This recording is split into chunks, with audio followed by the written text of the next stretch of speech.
অন্তর্বর্তী সরকারের প্রধান উপদেষ্টা অধ্যাপক মোহাম্মদ ইউনূস বলেছেন, সব প্রতিবন্ধকতা কাটিয়েই আমাদের ওপর যে অর্পিত দায়িত্ব আছে তা পালন করতে হবে। শনিবার একনেক সভার পর উপদেষ্টা পরিষদের অনির্ধারিত রুদ্ধদ্বার বৈঠক শেষে সাংবাদিকদের সামনে প্রধান উপদেষ্টার কথা তুলে ধরেন পরিকল্পনা উপদেষ্টা। প্রধান উপদেষ্টার বক্তব্য তুলে ধরে পরিকল্পনা উপদেষ্টা বলেন, তিনি তো চলে যাবেন বলেননি।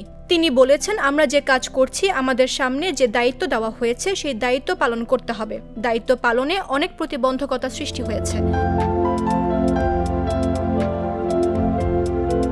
সব প্রতিবন্ধকতা কাটিয়েই অর্পিত দায়িত্ব পালন করতে হবে।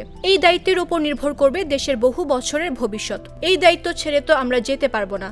দুপুর 12টা 20 রাজধানীর শেরেবাংলা নগরের এনইসি সম্মেলন কক্ষে উপদেষ্টা পরিষদের এই বৈঠক শুরু হয়। বেলা 2টা 20 বৈঠক শেষ হয়। প্রধান উপদেষ্টা অধ্যাপক মোহাম্মদ ইউনূসের সভাপতিত্বে বৈঠকে 19 জন উপদেষ্টা অংশ নেন।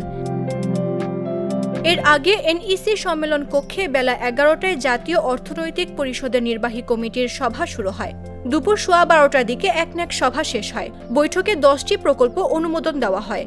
উপদেষ্টা পরিষদের বৈঠকে উপদেষ্টাদের বাইরে আর কাউকে রাখা হয়নি।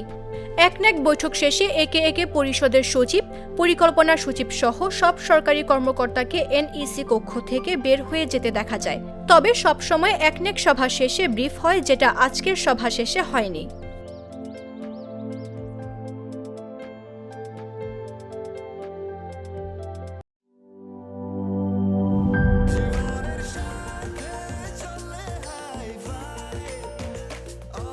স্বাস্থ্যকর অল টাইম, সব সময় অল টাইম হেলদি লাইফ।